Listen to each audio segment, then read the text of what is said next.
My name is David Strauss, and I am an MFA Industrial Design candidate from the Rochester Institute of Technology.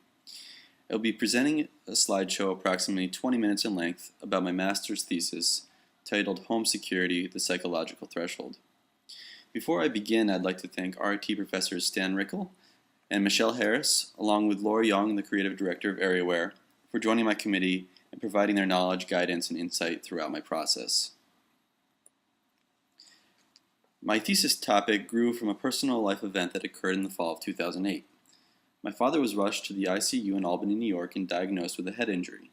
My mother was left alone for several nights in her suburban neighborhood home, and because of the circumstances was in a highly fragile emotional state. Living several hundred miles away, I could not be with her and received several late-night phone calls about her concerns with being alone in the house at night and the potential threat of a burglar entering while she was there.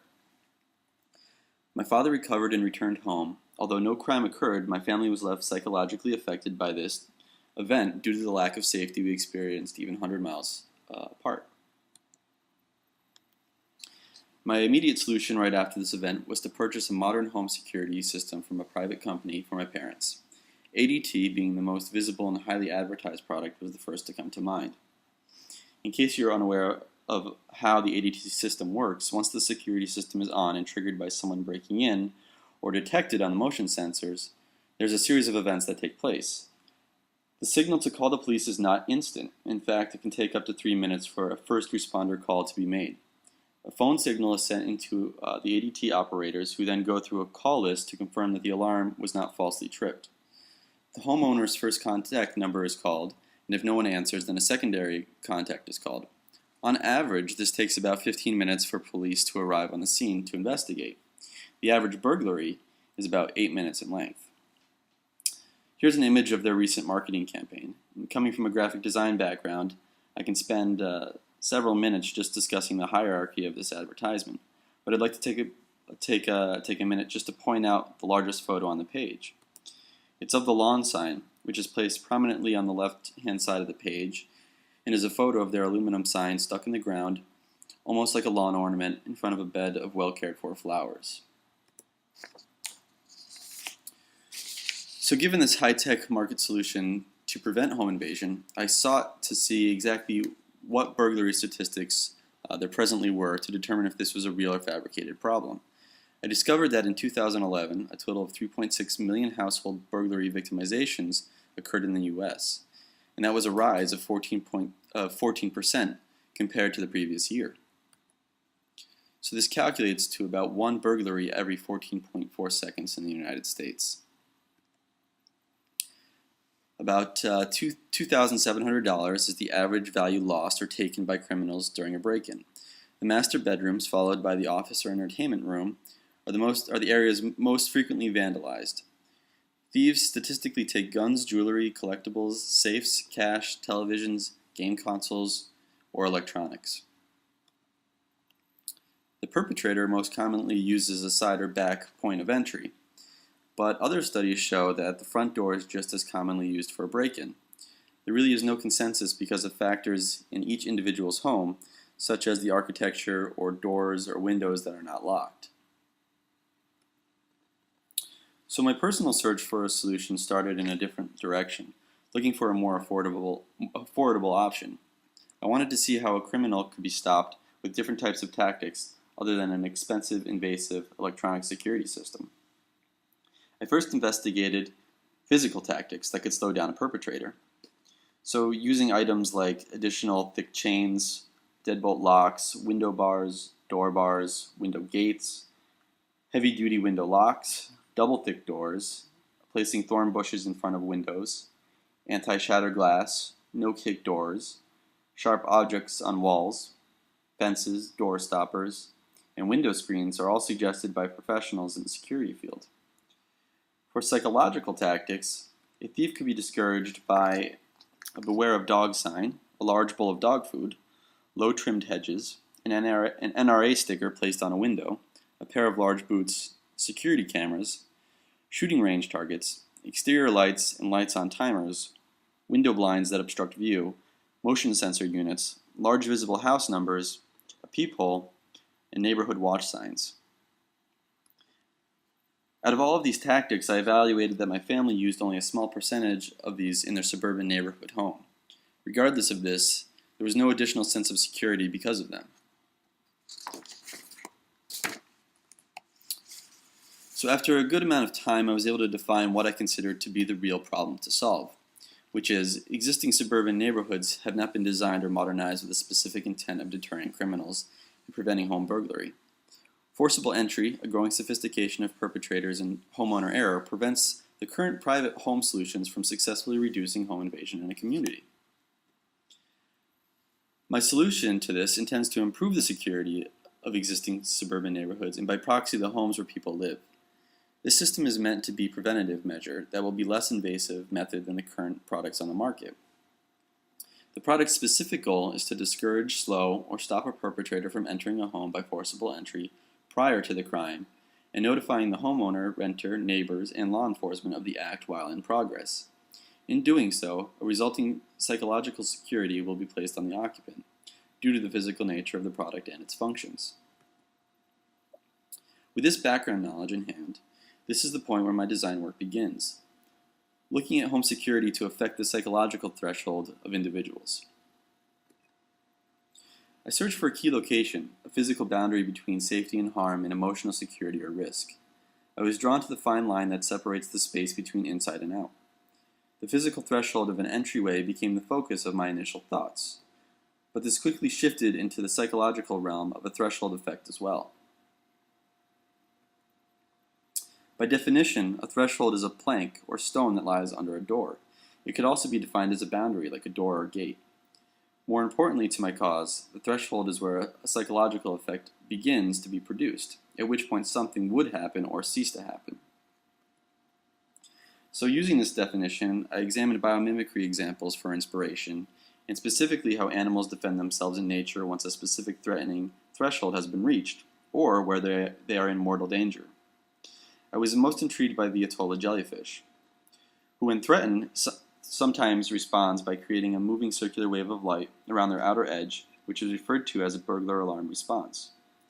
The sudden burst of light causes a commotion to confuse the aggressor, and attracts larger predators that might want to feed on the instigator. The jellyfish opened up a doorway into bioluminescence, which I could then bring into design through the use of reactive lighting. I didn't want to leave the present solutions of the neighborhood signs behind. I could not give up on the value that a security lawn sign plays towards psychological security and risk in a suburban environment. So I sought to improve on these static but important pieces of ornamentation. And here are a few examples of those signs. So I decided early on in the process that my inspiration would come from the jellyfish and a graphic yard sign. Both should be incorporated to produce the signals and signs that my solution needed to embody. My product still needed a location, a central place to update and modernize existing suburban homes. If I wanted to stick with using light and signage, the front yard seemed like the most logical place to put a newly designed system and product. I sought to improve upon modern-day lampposts and house number signs, as both were also referred to in my psychological tactics research as being strong deterrents for criminals. And the image on the right I found very interesting because of the fact that there's the ADT sign and a lamppost together. So whatever the object was going to be, it needed a purpose and system, something universal that anyone could understand, react to, and most importantly feel. I wanted a system that was somewhat passive and would be psychologically welcoming to people who were not threats and did not plan to commit a crime, but simultaneously could cause a negative psychological reaction in an instant to those who were committing or planning to commit a crime. The system would be completely designed around the lighting conditions similar to what the jellyfish does. Here are a few scenarios I created to help understand my system that I required. A postal worker or friend approaches the suburban home. As they increase their proximity to the home, so does the increase in intensity of white light. If they back away from the property, the light responds in the same fashion, by decreasing in intensity of white light. Should a homeowner approach and enter, or let someone in, the property would momentarily signal with a green flash of light. This acknowledges that everything is okay and the light could return to its normal default state. In another scenario, a person who approaches the home with the intent to break in would have the identical experience of our previous users. As they increase their proximity to the home, so does the increase in intensity of white light, providing anyone in the neighborhood with instant visual feedback that someone is approaching. If they contemplate what they are about to do, and the threat of law enforcement arriving, they then have the option to back away from the property. And this would decrease the intensity of white light. Should they continue to commit a crime and break in, then a red light is switched on and the home, and then parallel systems in the neighbors' homes would flash yellow, alerting the community that a crime is being committed. So law enforcement officials can then be contacted by those in the community, as well as automatically triggered by the system that is instantly switched on once a red light signal has been triggered. So these colored light signals also serve the purpose of helping law enforcement to quickly locate and target the home where a crime is occurring. So with this system clear in mind, I began sketching lampposts that could serve a new purpose and function as a monitor in the middle of a suburban yard. I was interested in having an object that could dominate the landscape and quickly relied on the octagonal shape that symbolizes a stop sign. Several early concepts were also pitched at an angled gesture to show a dominant stance. I also explored designs that physically moved parts like an outer shell to expose light, but quickly moved away from mechanical objects because of the difficulty and error these systems could potentially provide. I explored many types of sizes, shapes, and styles. And here are a few more additional lamppost styles that I investigated. I took some of my stronger concepts and physically sketched them into space using cardboard. I continued to feel strongly about an octagonal shaped base because of the ability to act as a 360-degree monitor no matter where someone was in the yard, while being fairly simple to manufacture with flat sides. These concepts were then expanded in the computer with 3D models, which allowed me to play with the concept of light distribution. I narrowed down many more constraints this way that would go into my design criteria. Most importantly, using light that is exposed across the majority of the object became a valuable feature. Here's a final render of my design. It's about 7 foot tall and 12 inches in diameter. The scale provides each individual in the vicinity of the area to clearly see the object from a good distance away.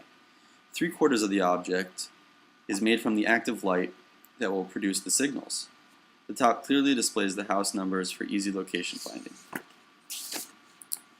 And here are a few renders of 4 potential colors and display states that the light monitor could show. The final system design is titled Threshold, Neighborhood Security System, with the tagline, Home Protection Through Your Community. The final design for the threshold. The threshold system provides a state-of-the-art security light monitor for all homes in your community. Acting as an intelligent unit, each monitor actively watches over you and your neighbor's home 24 hours a day, 7 days a week. As an individual approaches or leaves your property, your lighted security monitor will change in luminance relative to their proximity. Should someone attempt to break in, you, your neighbor, and law enforcement will be immediately notified by the lighted response and activation of your threshold security monitor.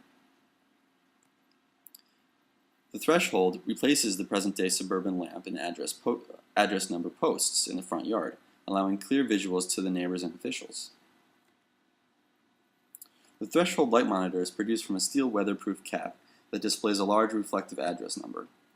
The light is produced from transparent RGB LED rods, which are supported on top of a steel and concrete base that also houses electrical components and sensors. The use of these materials is time-tested in many outdoor applications and provides strength in adverse weather conditions. The threshold system has been designed to work most effectively in a community-based system. This means not only do you own a unit, but so does the neighbor on the left, who has an identical system, and so does the neighbor on the right, your neighbor across the street, and the neighbor behind you, and their neighbors, and so on, forming a large neighborhood security grid. Using proximity sensors, either ultrasonic, RFID technology, or infrared, An individual who approaches the home can be immediately tracked. This graphic depicts the percentage of light that the threshold system will produce as an individual nears the home, going from 10% at the furthest boundary up to 100% at the exterior of the home. The threshold has four main display states. The default monitor state is always on at 10% white light that breathes by dimming on and off while functioning. The red alarm alert light informs that an individual has used forceful entry to gain access to the home. The authorities have been notified and law enforcement will arrive to investigate. A yellow alarm alert light informs that an individual has used forcible entry to gain access to one of your neighbor's homes. You should be vigilant and contact law enforcement. The green alarm light notes that the homeowner has entered or let someone into their home and all is safe for the monitor to return to a default state. After developing this clear system of design, I needed to test for scale as well as emotional feedback from the change in light. I set out to build a full-scale model to do this. My basic proof of concept model used simple incandescent lights to trigger the display states that I sought. These lights were placed into a unit and manually controlled to produce my desired effect. Although the test was successful and produced an emotional response to test subjects who approached, the light itself did not properly cascade up the unit as intended. My next phase of testing required the use of LED tape adhered to clear acrylic rods. These lights would be controlled by ultrasonic sensors that were attached to an Arduino board. As an object nears the unit, the Arduino sends a signal to a servo that is manually chained to a dimmer switch attached to the lights. This system most accurately achieved my desired effect for final model testing. Here are a few images of the final model with the lights installed, and I can give a quick demo if available.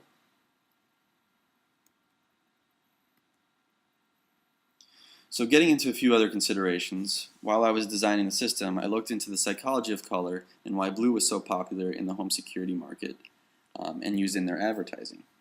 It turns out that it's considered to be a trustworthy, honest, and loyal color. It exhibits inner security and confidence and can be relied on to take control during difficult times. It was the logical color to use in my design, marketing, and branding. The threshold logo was also important. It needed to demonstrate strength and uses a bold typeface to do so, as well as the replacement of the O with an octagonal stop sign to represent the physical footprint of the design. Here's a photo from the gallery show earlier this year that displayed my work to the public for additional feedback on the design concept. Based on the show and responses that I received, I developed additional and future design considerations that could be addressed to increase the success of the system. Additional lighting states could easily be added to note other types of emergencies. For instance, if someone needed medical assistance, the light monitor could show the color blue, alerting medical personnel where a particular house is. Of course, fire services could also use the system in case of emergencies, where the light monitor strobes allowing fire rescue to locate the house more effectively. The monitor could even be used for general communications for daily needs. The delivery man can't find your house. Manually flip the monitor display to purple as a guide. It's also not too far-fetched to understand that users wanted choices on who the threshold calls first in an emergency. Perhaps a local friend can be notified who will check on the house, or a private security firm can run through their procedures. I also had several requests for different aesthetic components to fit the appearance of different homes. This could be simply done by reskinning the object for multiple appearances.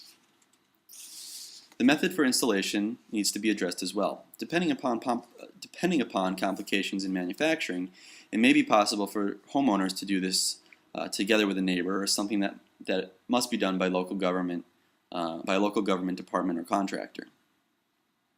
I'd also really like to get a chance to test out the daytime lighting conditions with higher quality lights. Exploring the graphic communications that would go to a community for the system would also be important. Everyone would have to understand that this system works at the highest level once everyone in the neighborhood has a unit. And it can easily be distributed once everyone has been sold on the concept.